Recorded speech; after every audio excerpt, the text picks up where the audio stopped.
Je mets tout le monde en silence. Si vous voulez réouvrir le micro quand vous avez une question, vous pouvez avec plaisir. Nous allons passer, Be'ezrat Hashem, à la partie de Hashkafa concernant la période que nous sommes en train de vivre d'une façon générale, mais de façon beaucoup plus précise, concernant la parnassa, concernant les problèmes qu'on rencontre dans la vie. Et en ce moment, on a beaucoup de problèmes avec tous les confinements qu'il y a, les grands problèmes de parnassa qu'on rencontre.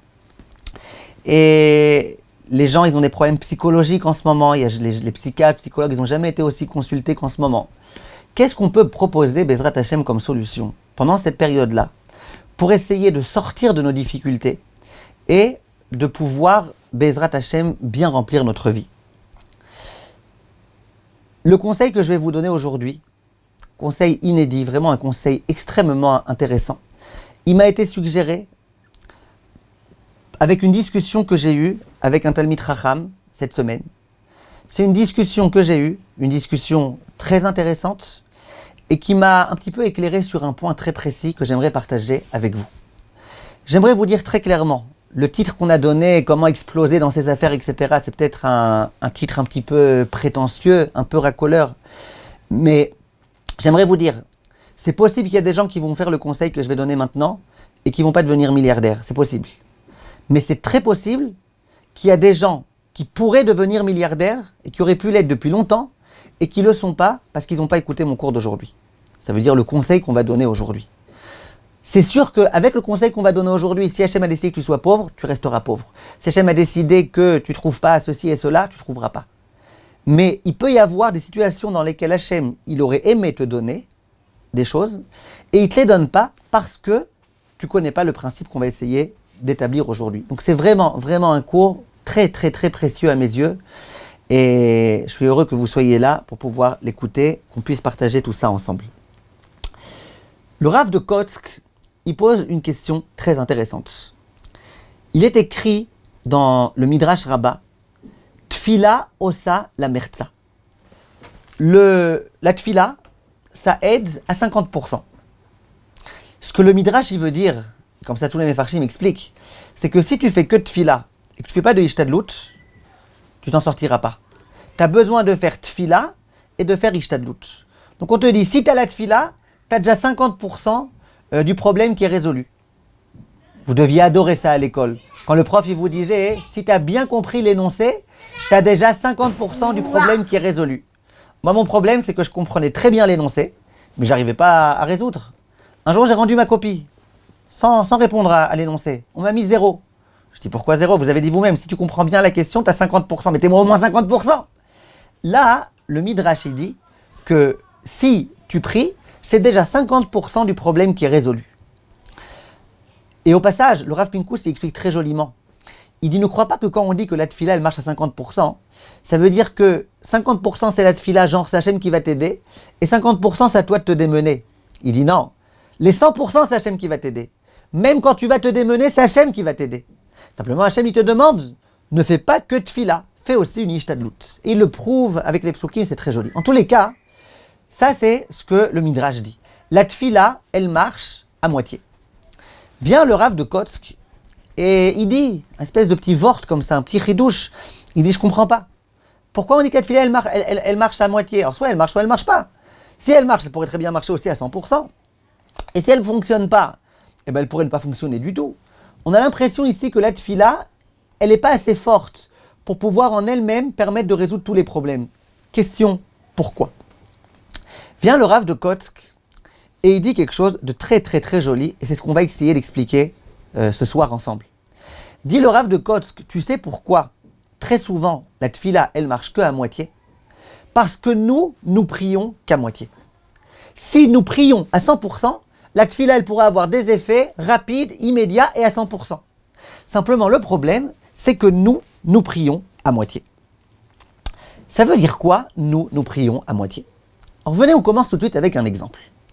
Imaginez que je vienne voir un milliardaire et que je lui dise, voilà monsieur, regardez, il y a quelqu'un qui a très faim, il y a quelqu'un qui est en train de mourir, il y a des gens qui ont besoin d'argent, s'il vous plaît, est-ce que vous pouvez me donner 10 000 shekels pour que j'aide quelqu'un à s'en sortir ce mois-ci, il a des enfants et compagnie. Disons que ce riche me dise, oui, tiens, prends les 10 000 shekels. Le lendemain, je rencontre ce riche, ce donateur. Je le rencontre. Qu'est-ce que je vais lui dire? D'abord, je vais dire merci beaucoup, tu sais, ça a beaucoup aidé, cette personne-là, ça l'a beaucoup aidé, sa famille, elle était, Baruch Hashem, elle a pu manger hier soir, etc., etc. Est-ce que je vais aujourd'hui venir le voir et lui dire, tu sais, hier tu as donné 10 000 shekels, aujourd'hui donne-moi s'il te plaît 100 000 shekels? J'oserais pas. Franchement, mettez-vous à ma place. J'ai été voir quelqu'un hier, il m'a donné 10 000, c'était déjà difficile, j'avais un peu honte de lui demander. Il m'a donné. Et maintenant, je vais lui demander 100 000? Non, je vais attendre quelques jours, quelques mois, qu'il y ait du temps qui passe. Et puis ensuite, peut-être, on verra, selon sa réaction, selon sa façon de me parler. Et puis, on verra. On ne peut pas exagérer. Et immédiatement, alors qu'il vient de me donner quelque chose, revenir et lui demander tout de suite. Vous êtes d'accord avec moi? Ça, c'est ce qui se passe avec un donateur que j'aimerais bien aller voir. Disent Chachamim que c'est quoi le problème? Le problème, c'est que nous, quand on vient prier à Kadosh Baruch Hu, on considère à Kadosh Baruch Hu un petit peu comme ce donateur. Ça veut dire quoi? On vient voir à Kadosh Baruch Hu et on dit à Kadosh Baruch Hu, écoute, sois sympa s'il te plaît, est-ce que tu peux me donner une petite maison, me permettre de payer une petite location? Après Hachem, il a accepté de donner la location, déjà on a un petit peu honte. On dit, bon, je ne vais pas exagérer, allez, j'attends un petit peu. C'est pas le plus urgent. On a honte. On a honte. Quelqu'un, par exemple, a honte de venir voir Hachem et lui dire, j'aimerais avoir un super pavillon à Neuilly. Les gens, ils ont honte de faire ça. Pourquoi ils ont honte? On va peut-être y arriver dans un instant. Mais les gens, de la même façon que j'oserais pas demander à un donateur qui me donne de l'argent pour quelque chose de luxueux, de la même façon que si je lui ai demandé hier, je ne vais pas trop insister. Les gens, dans leur fonctionnement avec Akadosh Baruch Hu, ils procèdent exactement de la même chose. Et les gens, par exemple, ils disent, écoute, Hachem, regarde, un tel, il est malade, juste tu me le guéris, après je te demanderai plus rien. Juste tu me le guéris, voilà, tu me le guéris, mais c'est où? Et puis bien évidemment, quand on prie pour que lui il guérisse, on n'ose pas au même moment, en parallèle, demander ceci et cela. Et ça, c'est le grand problème qu'on a, dit le Rav de Kotsk. Ça veut dire quoi? Ça veut dire qu'au lieu de prier à 100%, tout ce dont j'ai besoin, prier Hachem, je veux et ceci, et cela, et une belle maison, et une grande maison, et des beaux meubles, et une bonne climatisation, et une belle voiture, et un beau ceci, et beaucoup de réussite dans l'éducation de mes enfants. Et on a toujours peur, alors on dit allez, on va essayer de saisir le minimum du minimum vital. Dit le Rav, si on priait à 100%, la tefila, elle marcherait à 100%. Simplement, nous, on ne prie pas à 100%. Quelle est ici l'erreur que nous commettons quand nous fonctionnons de cette façon-là? On va essayer après, Bezrat Hashem, de bien expliquer tout ça. L'erreur que nous commettons, c'est que Akadosh Baruch Hu, c'est pas un donateur, être humain, qu'on vient voir, duquel on est censé avoir honte, que ça dérange à chaque fois qu'on vient le solliciter. Akadosh Baruch Hu, c'est notre Père. Et Akadosh Baruch Hu, il nous aime. Et Akadosh Baruch Hu, plus que ça, et là il y a le mot fort, Hachem, il est heureux quand on lui demande. À chaque fois qu'on vient lui demander, qu'on vient prier, il est heureux. Peu importe ce que tu demandes.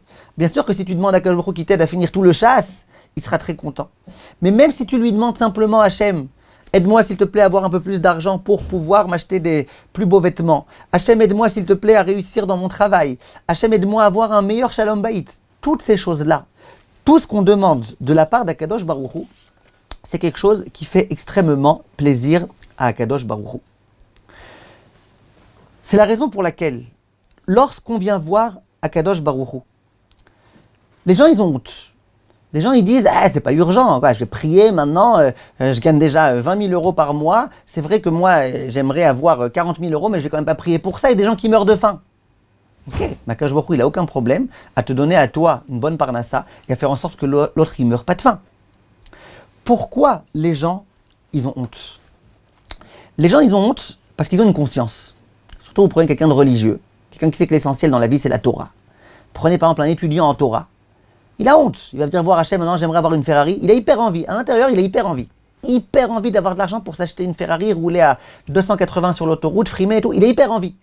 Et il comprend bien que, bon écoute, un étudiant en Torah, machin, ça va, je roule avec une petite voiture pourrie, puis voilà. Mais intérieurement il a très envie, il aimerait avoir une très très grande maison, avec une piscine, avec machin, il aimerait. Simplement, il comprend que bon, écoute, ça se fait pas. Tu vas pas demander à Hachem tu vas pas fatiguer Hachem pour ça en quelque sorte. Et donc du coup, qu'est-ce qui se passe? Eh ben, on prie pas pour ça. Donc nous, on prie à Hachem, écoute Hachem, voilà, ma maison que j'ai, permets-moi juste d'avoir un peu d'argent pour refaire les travaux. On raconte, j'ai entendu cette semaine, qu'une fois, il y avait un homme qui a été au Kotel. Un homme, il était au Kotel, et c'était un homme qui avait beaucoup d'argent et qui voulait beaucoup d'argent. Il met comme ça sa tête sur le Kotel, et il dit à Akadosh Baruch Hu, je t'en supplie Hachem, donne-moi $1 million, j'ai hyper besoin d'argent, s'il te plaît Hachem, ça m'aiderait tellement, s'il te plaît, il pleure. À côté de lui, il y avait un petit avraire comme ça, qui prie à Hachem, il dit Hachem, s'il te plaît, écoute, Hachem, permets-moi de finir, donne-moi 1500 shekels, j'ai besoin de ça pour payer l'électricité ce mois-ci, s'il te plaît Hachem, je ne te demande pas beaucoup, donne-moi 1500 shekels s'il te plaît, je t'en supplie, ça m'aidera tellement, je sais que toi tu peux, Hachem, fais-moi ce miracle. Celui d'à côté, il entend que l'autre il demande 1500 shekels. Alors il lui dit, dis-moi, combien tu demandes toi? Il dit, moi je demande 1500 shekels de Dieu. Je lui dis, t'es fou, t'es en train de casser le marché là, tu casses le marché. D'accord? Comme si Hachem, il avait du mal à lui donner à lui 1 million et à lui 1500. Mais l'idée qu'on entend dans cette blague, c'est que, vous voyez bien, le Havrer, il vient, il ne demande pas 1 million. Pourtant, ça pourrait l'aider d'avoir 1 million, il serait beaucoup plus tranquille. Au lieu de devoir payer chaque mois sa location, il pourrait acheter un appartement. Comme Napoléon. Napoléon, il n'a jamais déménagé. Pourquoi? Parce qu'il avait un bon appart. Napoléon Bonaparte. En tout cas, Napoléon et toute personne, si tu aimerais avoir un bel appartement, eh ben, tu as tout à fait le droit de demander d'avoir un bel appartement. Simplement, toi, tu es t'es un petit peu limité par ce à quoi tu es habitué. Donc pour toi, bon allez, on va demander à Hachem 1500, pas plus, 1500. Viennent Chachamim et disent que c'est une erreur. Il est écrit dans le Passouk, Karov Hachem lechol korav, lechol asher ikra'uhu be'emet. Karov Hachem lechol korav, Hachem est proche de tous les gens qui le sollicitent. Lechol asher ikra'uhu be'emet, de tous les gens qui les sollicitent pour de vrai. C'est-à-dire quoi pour de vrai? Pourquoi tu peux solliciter Hachem pas pour de vrai? Et bichla, quand quelqu'un il dit Hachem, aide-moi, ben, il le pense vraiment. C'est rare que les gens y prient en n'y pensant pas vraiment. C'est quoi pour de vrai? Mais il y a des commentateurs qui expliquent et qui disent quand tu pries à Kadosh Baruch Hu, sois sincère avec lui. Si ce que tu veux, toi, c'est par exemple avoir une belle voiture, eh ben demande à Hachem d'avoir une belle voiture. Ça ne veut pas dire qu'il acceptera. Mais si c'est ce que tu veux, prie pour de vrai. Arrête de jouer un jeu. Tu veux avoir beaucoup d'argent, tu veux devenir riche, n'aie pas honte. Hachem, de toute façon, il sait ce que tu veux. Hachem, il te connaît. Et puis peut-être qu'Hachem, il t'a donné aussi cette envie-là pour que vraiment tu deviennes riche. Hachem, il attend une chose, demande. Si tu demandes, je pourrais te donner. Et les gens, non, chas shalom, prier pour être riche, non, quand même pas, ça se fait pas. Il y a d'autres urgences dans la vie. Quoi, d'autres urgences? Toute ta vie, tu te tues pour essayer d'être riche. Et tu pries pas à Hachem d'être riche. Alors pourquoi? Ikraou behemet, ça veut dire pour de vrai. Ça veut pas dire que si quelqu'un il a très envie de faire une avéra, il va prier Hachem, aide-moi Hachem à faire cette avéra. Mais là, on parle pas d'avéra. Être riche, jusqu'à preuve du contraire, c'est pas une avéra. En tout cas, c'est pas une avéra très grave. Et avoir des bonnes choses dans sa vie, c'est pas quelque chose de très très grave. Nous, ce qu'on fait très souvent, à cause de cette honte, à cause de ça se fait pas, à cause du fait qu'on ne veut pas déranger Akadosh Baruch Hu, à cause du fait que ça se fait pas, j'ai déjà demandé hier, je vais pas demander 10 000 choses en même temps. Il ne faut pas non plus exagérer, je peux demander 1500, mais quand même pas 1 million. Hachem, il a tout. Il peut te donner tout. Il est illimité. Il fait ce qu'il veut. S'il a donné à un tel 1 million, il peut te donner à toi 1 million le jour même. Comme il veut. Hachem, il est illimité.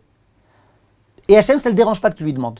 Hachem, ça ne le dérange pas que je vienne le voir, je dis Hachem, j'aimerais 1 million. Voilà, je te dis, Dougri, sincèrement, j'aimerais que tu me donnes 1 million. Ça, c'est quelque chose qu'il faut comprendre. Nous, trop souvent, qu'est-ce qu'on fait? En quelque sorte, on est en train de limiter Akadosh Baruch Hu. Je vais vous donner un exemple. Très très très parlant. Personnellement, en tous les cas, pour moi, je trouve qu'il est très très très parlant. Souvent, on a tendance, quand on vient voir Akadosh Baruch Hu, à lui dire, écoute Hachem, s'il te plaît, fais en sorte que ce rendez-vous que j'ai, il réussisse bien, et que lui, il dise oui, et comme ça, s'il dit oui, eh ben, je pourrai, Bezrat Hachem, être employé dans ce travail, et j'aurai une bien meilleure paye que ce que j'ai aujourd'hui. Vous connaissez ce genre de choses, j'imagine, nous tous. On a un rendez-vous, on pense que ce rendez-vous, il peut, Hachem fait en sorte que ce rendez-vous marche, et que je gagne un tel, et que quand je lui demande, on a déjà tout prévu. Comme ça fonctionne. Maintenant, une fois j'ai dit un principe que j'ai entendu d'un ami, dans lequel, et c'est un principe qui est très très vrai, dans ce principe, on dit comme ça. Quand tu demandes quelque chose à Kadosh Baruch Hu, il a le choix. Soit il te dit oui, soit il te dit non, pas non, mais soit il te dit j'ai mieux pour toi. Soit il te dit oui, et donc il te donne et tu es très content, soit il te dit j'ai mieux pour toi. Ça veut dire quoi? Moi, je voulais aller à ce rendez-vous parce que j'étais sûr que grâce à ce rendez-vous, je serais employé ici et là-bas et je pourrais gagner, grâce à ça, au lieu de gagner 1500, je pourrais gagner 3000. Hachem, il va faire en sorte que je sois pas employé dans cet endroit-là, que le rendez-vous il marche pas bien, que c'est ce que j'ai demandé. Pas parce que c'est pas bon pour moi. Parce que grâce à ça, dans un mois, je vais aller ailleurs où je vais gagner non pas 3000, mais 3 millions. Et ça, on ne peut pas le savoir, nous. Si Hachem, il refuse, c'est pas pour m'embêter. S'il refuse, c'est que c'est pour mon bien maintenant. Mais nous, trop souvent, on bloque Hachem en quelque sorte. On lui dit, ouais, moi je veux ça. Quand tu dis à Hachem, moi je veux 1500, d'une certaine façon, ça veut dire soit je crois pas que tu peux me donner plus, soit j'ai honte de demander plus. Si tu ne demandes pas, tu n'auras pas. Donc arrêtons, essayons en tous les cas de cesser de bloquer Akadosh Baruch Hu. Alors bien sûr, qu'on peut dire à Akadosh Baruch Hu, écoute, 1500 ça m'aiderait beaucoup, alors je sais que tu peux me donner plus, alvaï que tu me donnes plus. C'est très très très important de ne pas limiter Akadosh Baruch Hu. Une fois je disais, tu prends un verre qui est dans un pamplemousse, il va te dire, sympa le pamplemousse, hein, ça c'est bon. Maintenant, ce verre-là, il est très content, le pamplemousse, il ne connaît rien d'autre. Prends ce verre, mets-le dans une pêche, il aura la pêche. C'est bien meilleur. Simplement, il ne connaît rien d'autre. Donc pour lui, c'est bien. Tu prends quelqu'un comme ça et il ne connaît rien d'autre que, allez, 1500 de plus. Il ne va pas demander plus. Pourtant, Hachem, il y a tellement de façons de pouvoir faire des choses tellement plus grandes. Tu peux exploser. Toi, tu restes dans ton machin, de toute façon, je serai un employé, de toutes les façons, machin. Alors, Hachem, allez, donne-moi un tout petit peu plus. Non, Hachem, il peut te donner beaucoup plus. Il peut te permettre d'exploser complètement. Ça, c'est le grand principe qu'il faut qu'on ait en tête, qu'on ait à l'esprit. Akadosh Baruch Hu, il peut nous donner autant qu'on souhaite si il sait que c'est bon pour nous. Et si c'est bon pour nous, il nous le donnera. Mais il nous le donnera uniquement si on prie. Et je vais essayer d'expliquer ça un tout petit peu plus dans un instant. Vient le Chidouché Harim. Je vois qu'il y a des questions à côté. Bezrat Hashem, on va regarder après Bezrat Hashem. Vient le Chidouché Harim. Et il pose une très bonne question. Il dit, moi souvent j'ai remarqué qu'il y a des gens qui sont hyper spirituels. Ils prient pour des choses matérielles. Et Hachem, il répond pas. T'as un frère comme ça qui prie pour devenir milliardaire. Et puis Hachem, il n'exauce pas. T'as d'autres gens qui sont à fond dans la matérialité. Et eux, ils prient pour en avoir encore plus. Et Hachem, il exauce. Et c'est pas juste. Dit le Chidouché Harim, vous savez pourquoi? L'une des explications qu'il donne, bien sûr, il n'y a pas que ça. Il dit, je veux te dire pourquoi. Quand l'homme matériel il vient voir Hachem, et qu'il dit à Hachem, Hachem, je veux avoir un super appart ici et là-bas. Il vient voir Hachem, il y croit vraiment à ce qu'il dit. Il dit, Hachem, je t'en supplie, Hachem, toute ma vie, à moi, c'est la matérialité, Hachem. Si tu me donnes cet appart, c'est génial, c'est super, c'est extra. Et si tu me donnes pas, je suis fichu. Par contre, le religieux, la hyper spirituel, vient voir Hachem, il a déjà hyper honte de venir genre pour de la matérialité. Alors il va essayer de trouver des raisons de l'Echem Shamaïm. Écoute, Hachem, si je suis riche, comme ça je pourrais donner de la tzedaka, et je ne donnerai pas que le 10e, le 5e. Mais il y a tellement de demander qu'il ne demande pas vraiment. Il ne demande pas du fond du cœur. Il demande une fois de temps en temps. Il n'insiste pas. Il ne demande pas du fond du cœur. Ça, c'est l'idée que je voulais vous dire dans un premier temps. Donc déjà, sachons une chose.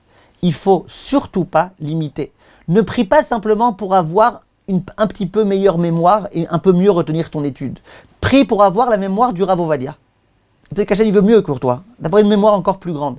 Ne prie pas simplement pour avoir une chorma un peu plus grande. Prie pour devenir chacham comme Raphaël Kanievski. Prie pour... Tu veux vraiment devenir riche? Maintenant, attention. Il y a des gens qui sont vraiment tellement dans la spiritualité qui te disent, moi je veux pas être riche. La vérité, demandez au Raphaël Kanievski s'il veut être riche, demandez au Rav Steinman s'il voulait être riche, il veut pas. J'ai pas dit qu'il faut se forcer si tu veux pas être riche, après être riche. Faut pas te forcer si tu veux pas avoir une bonne mémoire. Mais s'il y a des choses auxquelles tu tiens et qui sont importantes pour toi, eh ben, demande-les absolument. Maintenant, je continue encore un tout petit peu dans l'idée. Je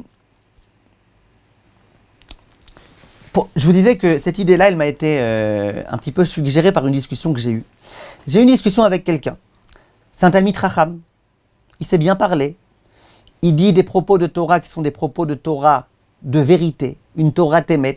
Aujourd'hui, c'est une denrée rare, les gens qui parlent une Torah émet à 100%. Et vraiment, en plus, il est gentil, il est sympathique, il a tout ce qu'il faut pour plaire.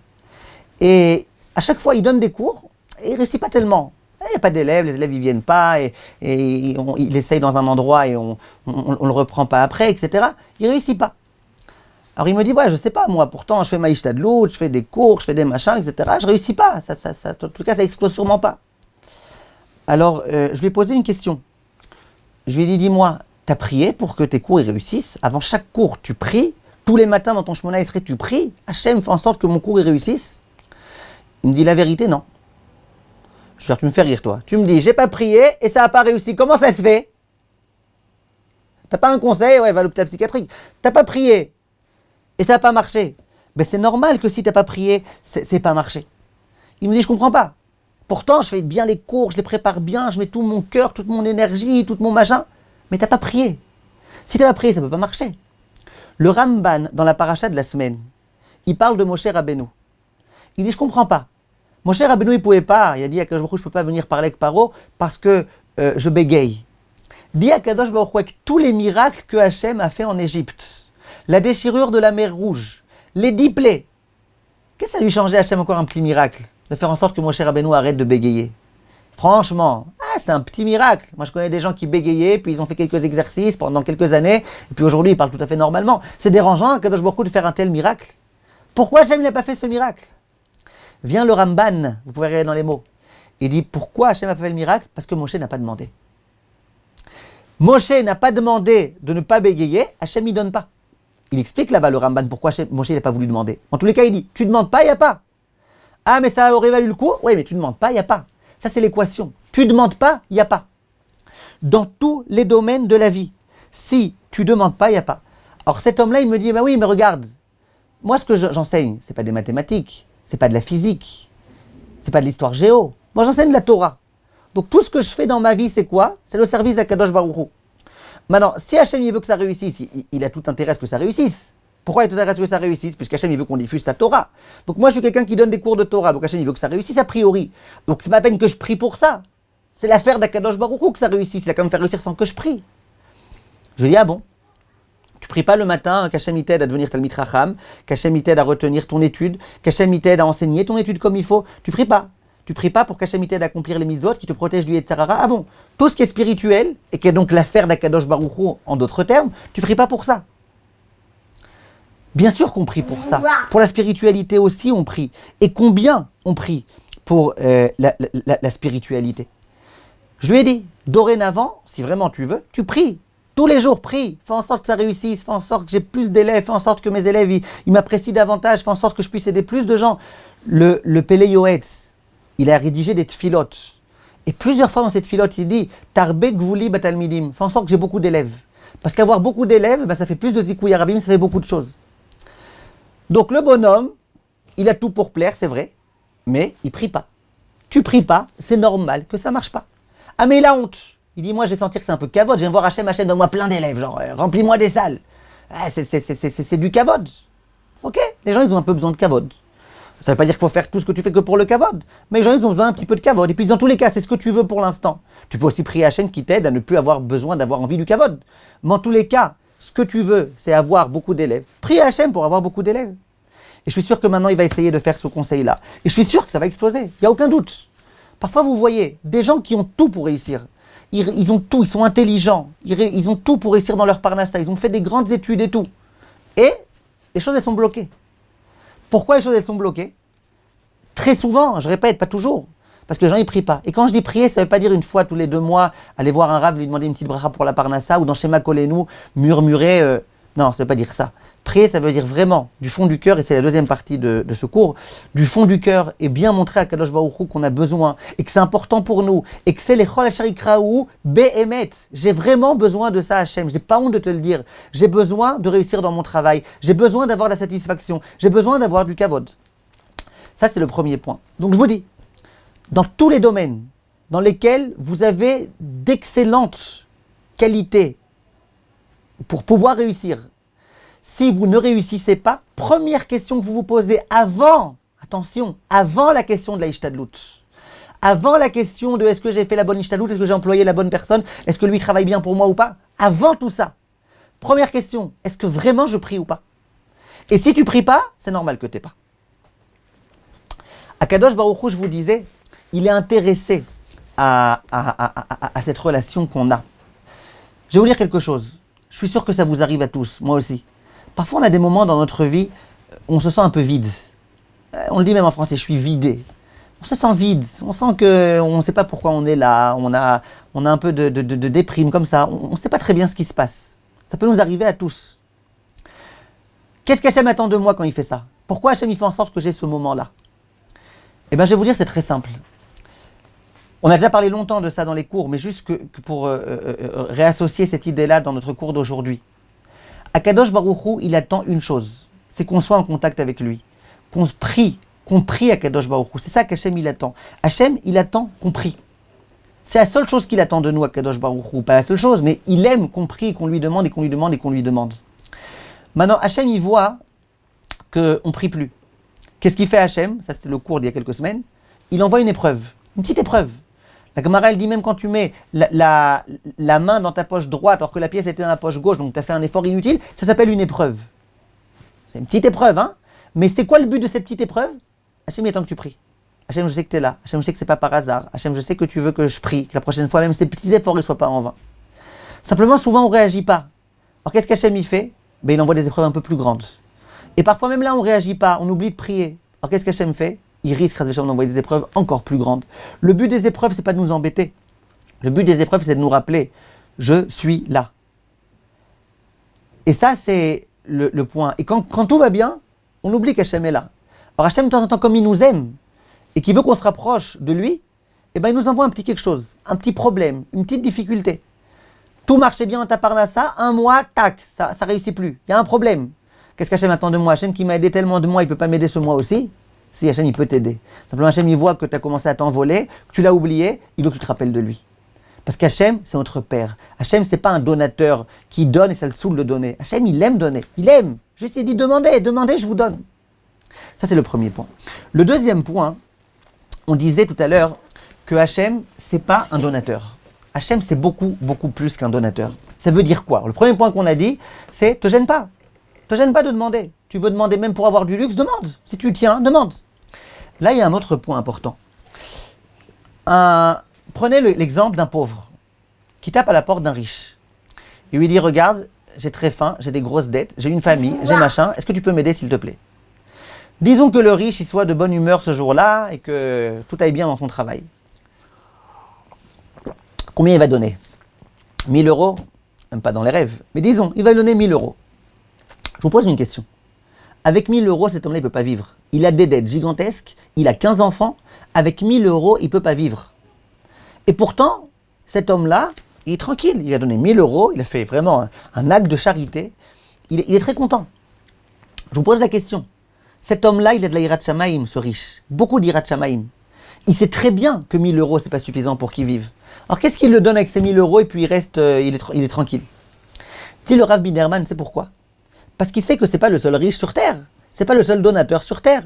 Alors moi, je donne 1 000, l'autre il donnera 1 000, l'autre il donnera 1 000. Et puis voilà, maximum dans 1 an, il a besoin de nouveau. Il reviendra me voir, je lui redonnerai 1 000. Dit le Rav Biderman, imaginez que dans cet endroit-là, c'est le seul juif riche qui existe. Toi, tu viens le voir, tu dis j'ai tapé à la porte de tout le monde, personne ne veut m'aider, t'es le seul. Et on parle d'un riche qui a de la Hirat Shamaim. Je vous assure qu'il ne donnera pas que 1 000.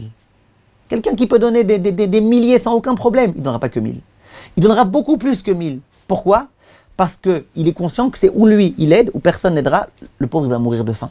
Un homme qui a de la Hirat Shamaim, il ne laisse pas quelqu'un mourir de faim. Dis Rachamim, Akadosh Baruch Hu, quelquefois on vient le voir en pensant que c'est un donateur. Ça veut dire quoi? On tape à la porte d'Akadosh Baruch Hu, on tape aussi à la porte d'un tel, on va demander à quelques ksharim, à des gens, et on demande au patron d'être sympa avec nous, on fait quelques petits ishtadlouyot par ici, quelques petits ishtadlouyot par là-bas. En quelque sorte, on essaye de se démener pour réussir à avoir de l'argent, et entre autres, on sait que pour réussir, il faut demander à Akadosh Baruch Hu, on demande à Hachem. Vous êtes d'accord avec moi? Si c'est ça ton approche de la demande à Akadosh Baruch Hu, c'est-à-dire que tu regardes Akadosh Baruch Hu comme étant un donateur. Akadosh Baruch Hu va te dire, écoute Laziz, c'est vrai que je suis un donateur, mais il y en a d'autres des donateurs. Allez, tiens, prends 1000 euros et va voir les autres donateurs. Va voir, je vois que tu as beaucoup de liens, tu as beaucoup de gens qui peuvent t'aider, tu as beaucoup de gens qui t'aiment, qui t'apprécient. Débrouille-toi. Par contre, si je viens voir Akadosh Baruch Hu et que je lui dis, il n'y a que toi, c'est toi qui peux m'aider et personne d'autre au monde, il n'y a que toi. Hachem ne va pas me laisser mourir de faim. Hachem, il sait que j'ai besoin de beaucoup plus que ça. Alors là, Hachem, il pourra me donner, Bezrat Hachem, beaucoup, beaucoup, beaucoup plus.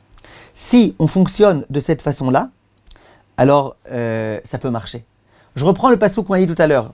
Karov Hachem lechol koreav, lechol asher yikra'uhu be'emet.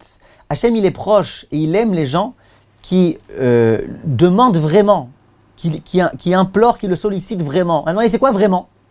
La première explication qu'on a donnée, c'est vraiment, ça veut dire ne joue pas un jeu quand tu demandes. Mais il y a l'autre explication, c'est quoi vraiment?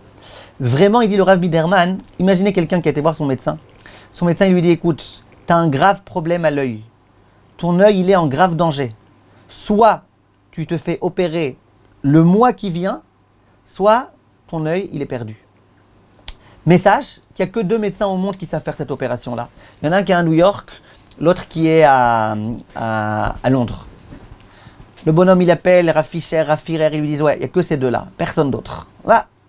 Il se rend là-bas, à New York, c'est un homme qui avait beaucoup d'argent. Il se rend à New York, il arrive là-bas, il vient voir la secrétaire de ce grand professeur.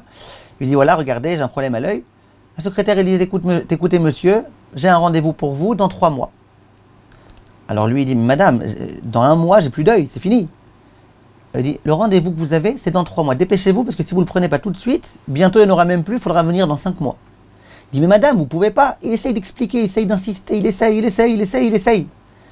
Madame, elle dit, écoutez, c'est la seule chose que vous avez. Maximum, vous avez un autre œil. Soyez tranquille. Bref, le monsieur, à ce moment-là, il va crier à Akadosh Baruch Hu, il va dire, Hachem, fais quelque chose pour moi, je t'en supplie, Hachem. Fais quelque chose pour moi. On ne peut pas parler à elle, on ne peut rien. Tu lui proposes beaucoup d'argent, rien. Prie pour moi. Demande le Rav Biderman, est-ce que c'est ça? Les Chol Korav Behemet, est-ce que c'est dans ce cas-là que tu pries à Hachem en disant, il n'y a que toi? Dit le Rav Biderman, non. Même ça, c'est pas Behemet. C'est pourquoi? Parce qu'il y a encore un autre professeur à Londres, en Angleterre. Donc maximum, lui, il peut pas. On ira à Londres. Quand tu vas à Londres et que tu as affaire à la même espèce de secrétaire qui veut rien entendre et qui te dit que le prochain rendez-vous, c'est dans 2 ans et que là, tu cries, tu supplies et qu'elle te dit, il n'y a rien à faire. Ce que vous voulez, ça sert à rien. Laissez tomber. Là, quand tu vas prier, Akadosh Baruch Hu et dire Hachem, j'ai besoin d'une solution, là, c'est Behemet.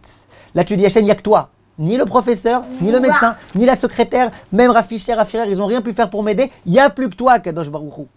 Ça, c'est Karov Hachem lechol korav, lechol asher yikra'uhu behemet. Il faut comprendre une chose, c'est que pourquoi les gens ils font pas ça?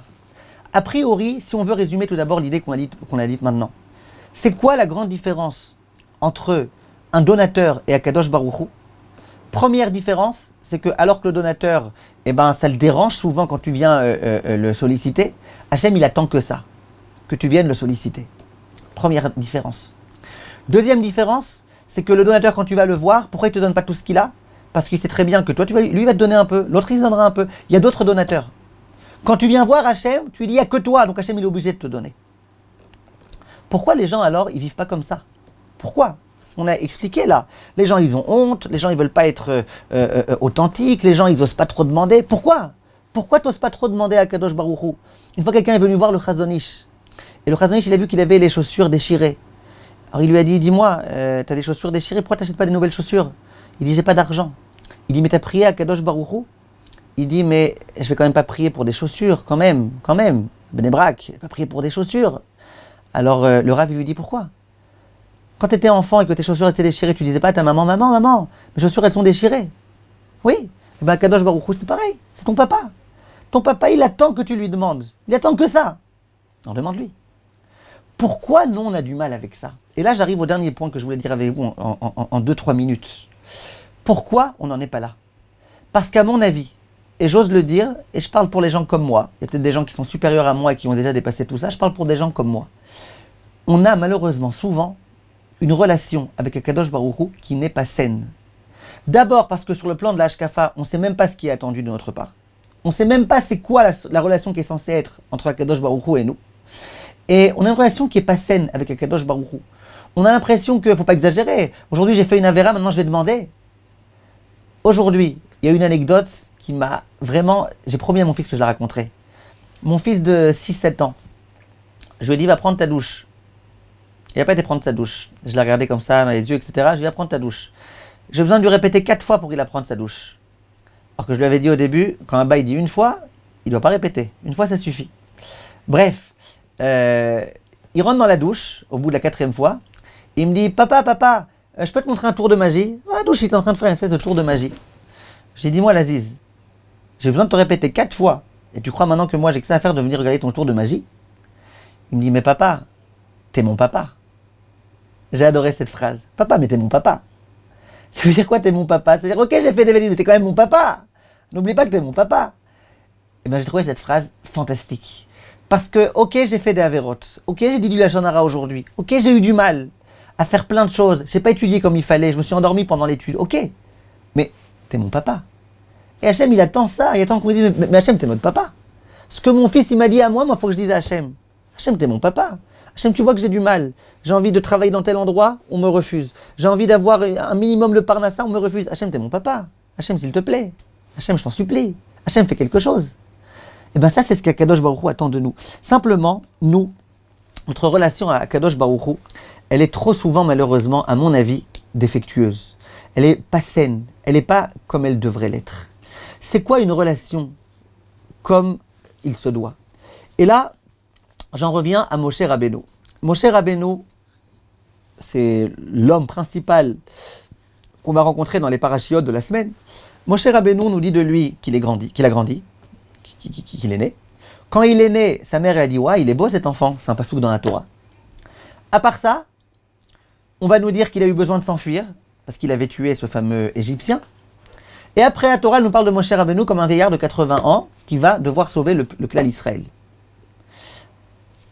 Demande le Rav Avigdor Miller, il pose une question très forte. Il dit, mais pourquoi tu ne me racontes pas ce qu'il était, Moshe Rabbeinu? En plus, le Rambam, il dit que tout juif, il doit aspirer à être comme Moshe Rabbeinu. Pourquoi tu ne me dis pas comment on fait pour devenir Moshe Rabbeinu? Moi, je veux bien devenir Moshe Rabbeinu, dis-moi comment on fait. On n'a plus beaucoup de temps maintenant, lui, il a plusieurs pages sur ça. Mais en un mot, le Rav, il dit, la Torah, elle aurait dû me dire, qu'est-ce que Moshe Rabbeinu a fait pour devenir Moshe Rabbeinu? Or, la Torah, la seule chose qu'elle nous dit, c'est qu'il était toute sa vie en galoute. Pendant des années, il était en exil, il s'enfuyait parce qu'il avait peur qu'on l'attrape.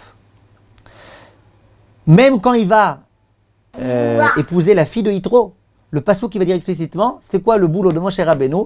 Il faisait paître le troupeau de Yitro. Moshe, c'était un berger. David Améler, ce grand homme entre tous, c'était un berger. Si la Torah, elle insiste sur le fait que ces hommes-là, c'était des bergers, c'est visiblement qu'ils ont réussi à grandir autant grâce au fait qu'ils étaient des bergers, grâce au fait qu'ils étaient sans arrêt en galoute, grâce au fait qu'ils étaient isolés des gens. David Améler, il dit dans le passouk, il dit, Mi tenli ever kayona, aoufa veshkona bamidbar. Il dit, moi, j'aimerais tellement avoir des ailes et pouvoir m'enfuir et aller dans le désert. David Améler, c'était un roi, il avait tellement de gens autour de lui. Qu'est-ce qu'il a envie d'aller dans le désert? Dit le Rav Miller, pour pouvoir grandir, il faut impérativement avoir des moments dans lesquels on est seul. Seul, ça veut dire seul avec soi-même et avec Akadosh Baruch Hu. Parce que ce n'est que comme ça qu'on peut se construire. Dis le Rav, tu viens voir quelqu'un aujourd'hui, tu lui dis, t'aimerais bien aller dans le désert? Il dit, oh, tu me permets mon iPhone au moins? Ouais, je te permets ton iPhone, mais sache qu'il n'y a pas de connexion là-bas. Ah non, connexion! Bon, il y a la connexion, mais il n'y a pas de chargeur. Non, avec le chargeur, les gens, ils ont la rama. Les gens, leur téléphone, il est cassé pendant un jour, c'est fichu, ils ne peuvent plus rien faire.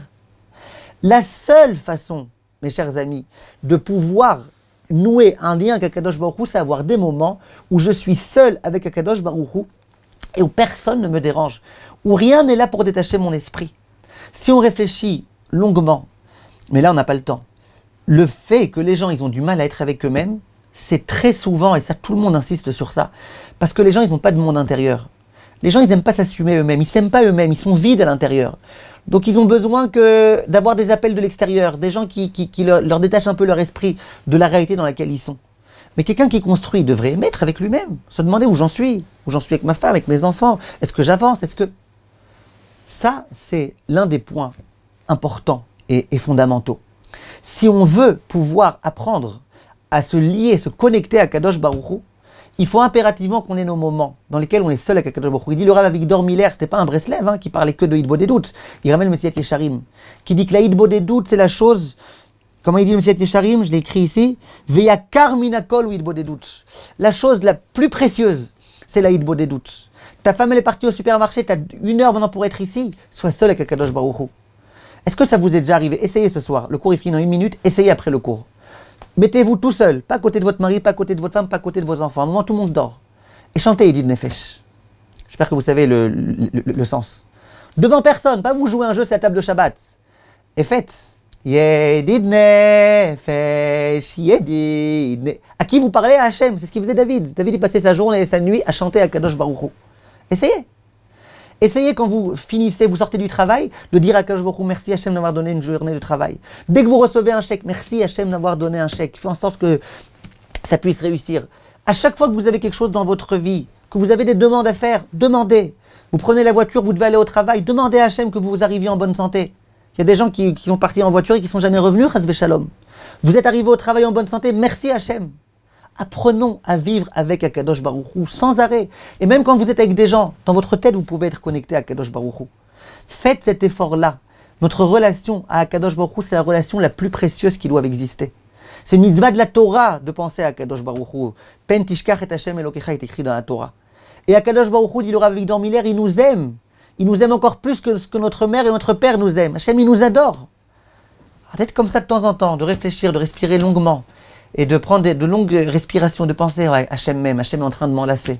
Hachem m'aide, Hachem veut m'aider. Hachem, qui est le roi de l'univers, il m'écoute à chaque fois que j'ouvre la bouche. Ça, c'est des choses qui peuvent nous faire grandir, qui peuvent nous rapprocher à Kadosh Baruch Hu, qui peuvent nous sortir de cette ashkafa, de cette pensée, de ce mode de pensée complètement fou dans lequel je ne veux pas déranger Hachem. J'ai déjà sollicité une fois aujourd'hui. Tu es dans l'erreur si tu penses comme ça. Dès que tu as un petit souci, c'est qu'Hachem il te sollicite. Quand tu as une réussite, c'est qu'Hachem il te sollicite, que tu lui remercies. Quand tu as un petit pépin, c'est qu'Hachem il te sollicite. Quand tu es angoissé, c'est qu'Hachem il te sollicite. Quand tu as une peur soudaine, c'est qu'Hachem il te sollicite. Vivons de cette façon-là, Bezrat Hachem, et je suis certain qu'il y a beaucoup de personnes qui, d'un coup, ils vont réussir. Venez voir Hachem, dites à Hachem, Hachem, je te dis la vérité, j'ai jamais osé te le dire, j'aimerais être riche. Et je sais qu'il n'y a que toi qui peux m'aider. Et tout ce que je fais, voilà, j'ai déjà essayé plein de fois, jamais rien n'a marché. Maintenant, voilà, j'ai compris la solution. Il n'y a que toi qui peux m'aider. Eh bien, vous verrez qu'il y a des gens, Bezrat Hachem, qui deviendront riches, il y a des gens qui deviendront Talmidei Chachamim, il y a des gens qui, d'un coup, leur Shlom Bayit marchera, et c'est le grand conseil d'aujourd'hui. J'espère avoir pu aider à au moins une personne, Bezrat Hachem. Moi, je me suis aidé, j'espère vous aussi avoir pu vous aider. Voilà, s'il y a des questions, c'est maintenant avec plaisir.